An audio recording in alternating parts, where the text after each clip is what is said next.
सच बोलने वाली बहू। देखो ममता, मैं आज ऑफिस जाने के मूड में नहीं हूँ। किसी का फोन आया ऑफिस से तो बोल देना कि मैं घर पर नहीं हूँ, किसी जरूरी काम से गांव गया हूँ। ठीक है, मैं चला सोने, बाकी मैं संभाल लूंगा। ममता बेचारी, जैसा नाम वैसा ही नेचर।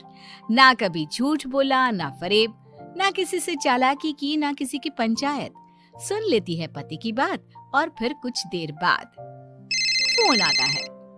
हेलो, कौन? मैं सुनील का बॉस बोल रहा हूँ। दफ्तर में इतना काम पड़ा है, अभी तक ऑफिस नहीं आया। वो क्या कर रहा है? फोन दीजिए उसे। जी वो तो सो रहे हैं, कह रहे हैं कि आज गर्मी बहुत है तो घर के मजे लेंगे। बॉस को बीवी की बात पर गुस्सा आ जाता है। तो उसे बोल दीजिएगा कि अब घर में गर्मी के ही मजे ले, कोई जरूरत नहीं है यहाँ आने की। ये बोलकर बॉस फोन रख देता है। ममता सारी बात सुनील को बता देती है। न जाने किस बेवकूफ से पाला पड़ा है, समझ नहीं आता। तुम्हारे कारण मेरी नौकरी चली गई। अरे झूठ बोलने में क्या जा रहा था तुम्हारा? ममता को समझ में नहीं आ रहा था कि उसकी खता क्या थी। अरे जो है वही तो बोला। फिर एक रोज, बहू, अरे आ बहू, कहाँ है तेरा पति? इस महीने घर के खर्चे के पैसे भी नहीं भेजे। क्यों, माँ बाप की फिक्र खत्म हो गई है क्या उसे? पाए लागू माँ जी, वो ये बोल रहे थे कि माँ को क्या है, घर का राशन, खेत का पैसा, मवेशी का दूध, फिर भी न जाने क्यों मेरे सर पर भार देकर बैठी है। तभी सुनील ममता के मुंह पर हाथ रख देता है। क्या रे कलमुँह है, हटा बहू के मुंह से हाथ। अरे क्या क्या बोलता है तू? वो तो इसकी झूठ बोलने की आदत नहीं है, इसलिए पता चल रहा है। देख मेरी सास कितनी शरीफ है। हाँ, तेरी माँ तो मोहल्ले की बदमाश है ना, और तेरी सास शरीफ है। बेटा ममता को देखता है और गुस्से से बोलता है। अब खड़ी खड़ी देख क्या रही हो? और भी कुछ कहना है क्या? माँ आई है ना, जाकर छाछ ले आ ठंडी वाली। ममता अंदर चली जाती है। माँ, इसके सच बोलने की आदत के कारण मेरी नौकरी जाते जाते रह गई। वो तो मैंने अगले दिन जाकर पैर पकड़ लिए मालिक के, नहीं तो। सब जानता है बहू की आदत नहीं है झूठ बोलने की, तो तू शांत क्यों नहीं रहता? क्यों उसे झूठ बोलने को बोलता है? फिर एक रोज, बहू, जा अपनी पड़ोसन के पास और उससे बोल कि वो लाल वाली साड़ी जो उसने नए साल की पार्टी में पहनी थी, तुझे वो चाहिए। ना माँ जी, मुझे नहीं चाहिए। वैसे भी कल जिस शादी में जाना है ना, वहाँ के लिए तो मेरे पास काली साड़ी है। सास सर पर हाथ रखकर, अरे बुद्धू, मुझे चाहिए साड़ी। वैसे भी तुम लोगों में तो साड़ी का लेन देन चलता है ना, तेरी भी तो उसने पहनी थी ना। हाँ माँ जी, वो क्या है ना, हम दोनों के कपड़े एक दूसरे को आ जाते हैं। मैं ले आती हूँ आपके लिए साड़ी। बहू पड़ोसन के पास जाती है। कैसी हो निर्मला, तेरी लाल साड़ी चाहिए थी। क्यों? तू तो बोल रही थी कि तेरे पास काली वाली साड़ी है, तू वही पहनेगी, फिर लाल का क्या करेगी? अरे मैं तो काली ही पहनूंगी, लेकिन मेरी सास ने देखी थी तेरी लाल साड़ी, वो नए साल की पार्टी में तूने पहनी थी ना, तो इसलिए वो मांग रही है। ये सुनकर पड़ोसन थोड़ा परेशान हो जाती है। देख ममता, तेरे लिए तो मैं एक बार को साड़ी दे भी देती, लेकिन तेरी सास के लिए नहीं। वो क्या है ना, तू तो जानती है कितनी गंदी आदत है तेरी सास की, खाया पिया सब कपड़े पर ही पोंछ देती है। मेरी लाल साड़ी बहुत महंगी वाली है, पता चले उस पर हल्दी तेल का निशान लगा हो।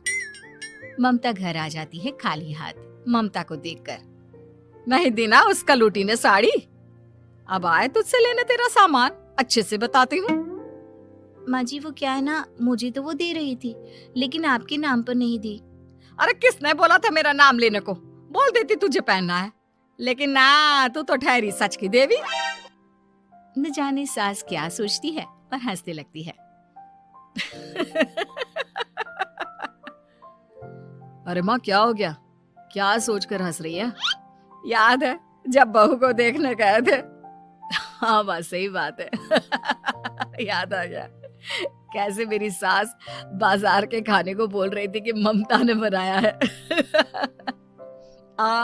और बहू ने आकर सब बता दिया कि ये सारा खाना तो बाजार से आया है, वो भी कल्लू हलवाई की दुकान से।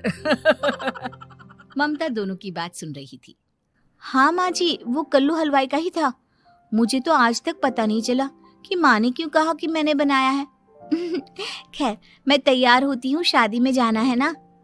पूरा परिवार शादी में जाता है, जहाँ खाना वाना खाकर सभी बैठे होते हैं कि एक औरत ममता की सास से कहती है, क्या बात है बहन जी, मेरी आपकी बात हुई थी तो आप तो बोल रही थी कि लाल साड़ी पहनने वाली हैं, तो मैंने ये काली पहन ली। पता होता कि आप लाल नहीं पहन रही हैं तो मैं ही अपनी लाल पहनाती। अच्छा जी, तो इसलिए पूछा जा रहा था। अरे इतनी साड़ियां हैं कि क्या बताऊं। मैंने सोचा तो था, पर ये सामने दिख गई तो यही पहन लिया। अच्छा, मेरी तो तैयारी काफी दिन से चल रही थी, फिर भी आज ऐसा लग रहा है कि ठीक से तैयार नहीं हुई मैं। तभी आ जाती है हमारी सच्ची बहू, ममता बहू। आंटी जी, वो क्या है ना, पड़ोसन की लाल साड़ी माँ जी को पहननी थी, लेकिन आप तो जानती है माँ जी की आदत, सारा खाया पिया कपड़ों पर ही पोंछ देती है, तो उसने साड़ी देने से ना ऐन वक्त पर मना कर दिया, तो अब इन्होंने ना मेरी साड़ी पहनी है।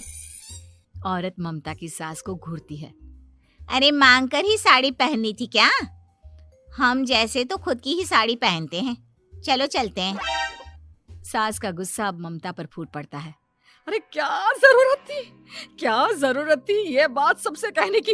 अरे घर की इज्जत का कोई ख्याल है कि नहीं तुझे? हाँ, मैंने क्या बोल दिया माँ जी? मुझे क्यों डांट रही है? मेरी गलती क्या है? ममता को रोता देख सुनील आ जाता है। अरे माँ, क्या हो गया? पता है ना शादी का माहौल है। सास सारी बात बेटे को बता देती है। देख रहा है तेरी बहू का हाल। अरे इस लड़की को तो ये भी नहीं पता कि कब कहाँ क्या कैसे बोलना है। अरे लेकर जा इसे यहाँ से। सभी घर आ जाते हैं। सास का मुंह तो फूला ही रहता है कि एक दिन। चलो बेटा, बहुत दिन तुम लोगों के साथ रह ली, अब चलो। वैसे भी ऐसी बहू के साथ समय कैसे कटे, जो ना झूठ बोलती है ना लोगों की चुगली करती है। अरे गांव में ही ठीक हूँ मैं, कम से कम 4 घर की खबर तो मिलती रहती है, वो भी मसाला डालकर। कैसी बात कर रही है माँ? अभी तो आई है, रह जाना, कितना अच्छा लगता है तेरे रहने से घर। तभी ममता आ जाती है।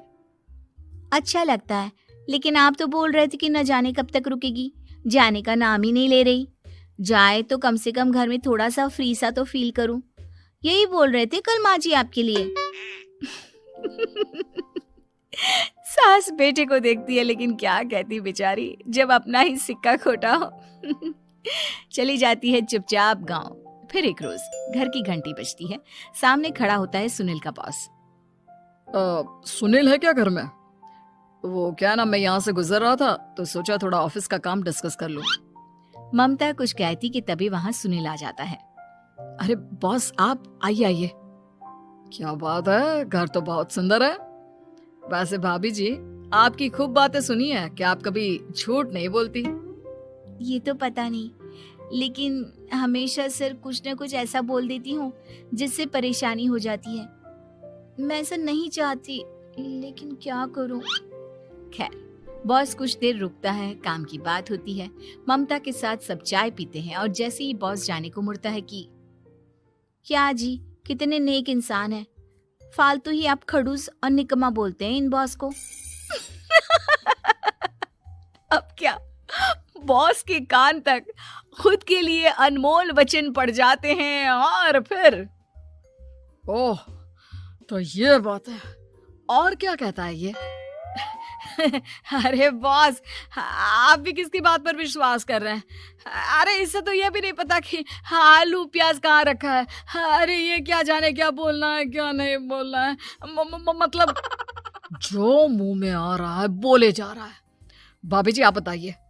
नहीं नहीं बॉस, लग रहा है कि कुछ गलत बोल गई मैं। वैसे ये सिर्फ इतना ही बोलते हैं कि आप में कोई टैलेंट है ही नहीं, आपकी नौकरी इन्हीं के कारण तो बची हुई है। अरे बस कर ले अम्मा, अब क्या करवा कर मानेगी, बड़ी मुश्किल से तो नौकरी बची थी मेरी। सही कहा, बची थी लेकिन अब निकल गई। तेरे टैलेंट के भरोसे चल रही है ना मेरी नौकरी, अब देख तू। अच्छा, तो आप भी यही मानते हैं?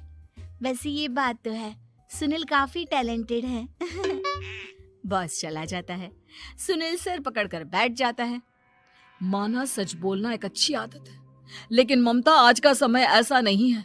तुझे थोड़ा सा समाज को देखकर खुद को बदलना होगा, समझी? जी मुझे तो पता ही नहीं चलता कि मैं क्या गलत कर रही हूँ। यकीन मानिए मैं जानबूझकर नहीं करती।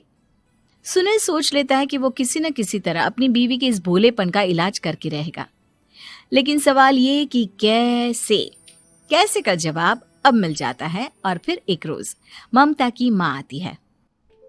ममता, तुझे तो पता है तेरे पापा का काम ठीक नहीं चल रहा है, कुछ पैसों की जरूरत थी, तेरे पास हो तो मदद कर दे बेटा। ममता माँ को घर खर्चे से बचाए पैसे दे देती है।